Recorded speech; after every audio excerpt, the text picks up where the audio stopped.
Hi, I'm Stephen Hand, and today I want to talk about enrolling my son at school. So, this was a big issue for me when I was younger, enrolling my son in a school. So, I had the local private school and I had the public school right next to my house. So, I went down and saw the public school, and what struck me about the local public school was the principal. The principal knew everyone's names at the school. It was a very small public school, and it had children with special needs as well incorporated into the school. But all the kids knew the principal, and they were all happy, all extremely happy. And I was like, wow, this is very different to my days at school when I dreaded going to the local school. I dreaded being beaten up every day going to school. I was like, well, this seems quite nice.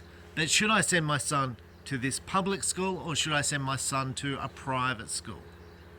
So I spoke to the principal and she assured me that this public school got really good results and the kids will be really well looked after. And the kids all seemed very happy and they all seemed very keen to be there. Anyway, I enrolled my son at this public school. And I was mixed on it. I was like, I didn't know which way to go. I saw there was lots of benefits to the private school. And I knew the results on the private school education was outstanding. So I was like, oh, is this the right way to go for my son? Anyway, I enrolled my son there and we partook in all the school activities. So we fundraised, we built a big outdoor facility for the kids. Lots of parents getting together to fundraise and build stuff for the school, and it was a very, very good school. In year 5, the state education department closed the school. So I'm like, well, why did we fundraise and just spend $200,000 on building this outdoor facility? And without notice, the school was closed. So the kids were dispersed to 3 different schools in the area. No parental contact. The results were good. It was like this was a direction of the education department and that was it, done. So we had to make a choice. At the time, my son had a girlfriend at the school, and yes, he was young, and she went to a school which was a larger school which incorporated from primary school to year 12.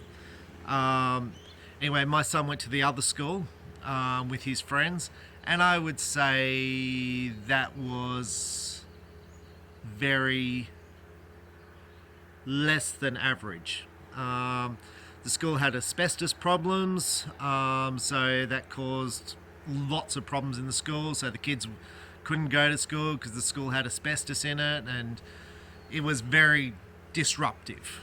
And my son's grades took a pounding. So he went from being a very good student to being a very average student. At this time, I was in the public service and I was a director in the public service, so at a relatively high level at a young age. And my son's grades are taking a plummeting and his education is on the rocks. So I had to make a decision.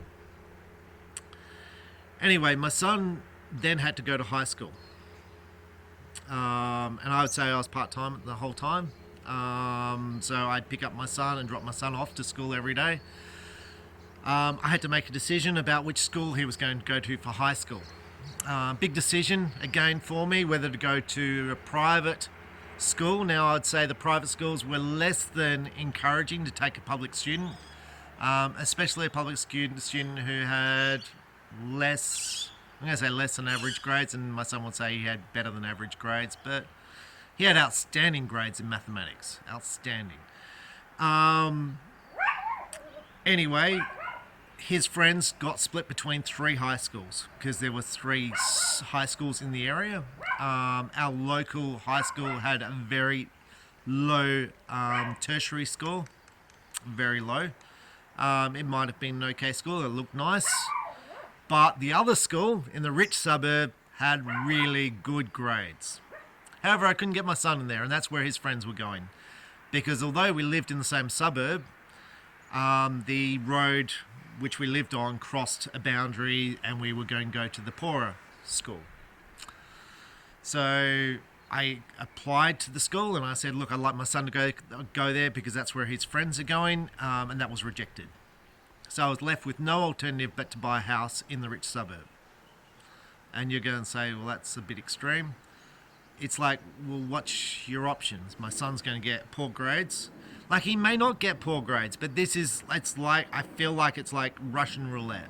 Like, I don't know what I'm getting, and my experience in the public system, while it's been good, it's been mixed. I had some outstanding teachers in the public system at primary school. Mrs. Arnold was an amazing teacher to my son. I met her later on, and she was like, oh, your son was so good. He was like an outstanding student. And then I have other teachers who I have less than great things to say stuff about. Anyway, I bought a house in an expensive suburb so he could go to the school with his friends. And that school had an outstanding record, and my son topped, I'm going to say, was the top student in the school, in high school. For the school, it was a large school, and he was the top student. So he was a straight A student and pretty much won all the awards, and the teachers there were very good. I don't know what his results would have been if he went to the other school. I can't say, but for me, it was a huge decision and a huge financial decision to buy a house. I'm going to say that I couldn't afford. It was a huge financial commitment to buy a house when I've got a perfectly good house already paid for, literally a couple of kilometres away from my existing house, but in a better suburb, because Canberra's like that. Like, the good suburbs are close to the not so good suburbs. Anyway, he went through and did quite well at school. He had a tertiary score of 99.8, I think. One of the top 5 students at Canberra.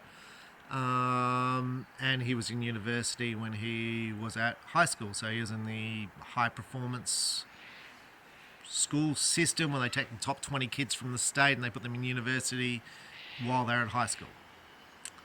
However, I asked the question, would have he been better at a private school?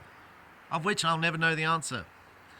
However, I'm going to say the private schools have got lots of stuff going for them. School sports, and the kids stay together from year 1 to year 12.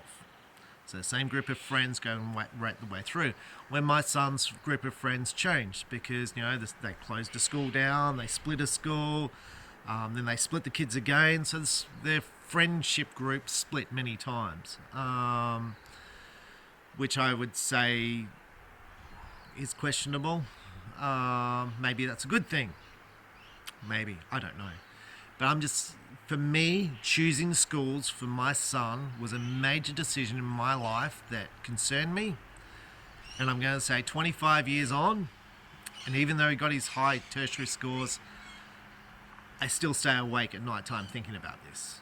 And you're saying, well, should you? Maybe you should just move on. It was such a big decision. And I think for any parent, sending your child to a school and wanting a good outcome is a major concern, and maybe it's something people don't worry about. It was something I certainly worried about because I looked at statistics. So my background is looking at statistics. I'm a statistical analysis kind of person in IT, maths, science, IT degree, and I spent my job analysing data. And there's lots to be said about data and good outcomes in good suburbs and good schools. So anyway, that's part of my drive, and one of the major reasons I'm applying for the position of mayor in the Ongar-Pringa City Council, because I'm really concerned about education and the impacts on parents and concerns of parents on the education of their children. Anyway, I'm Stephen Hand. Thank you for watching.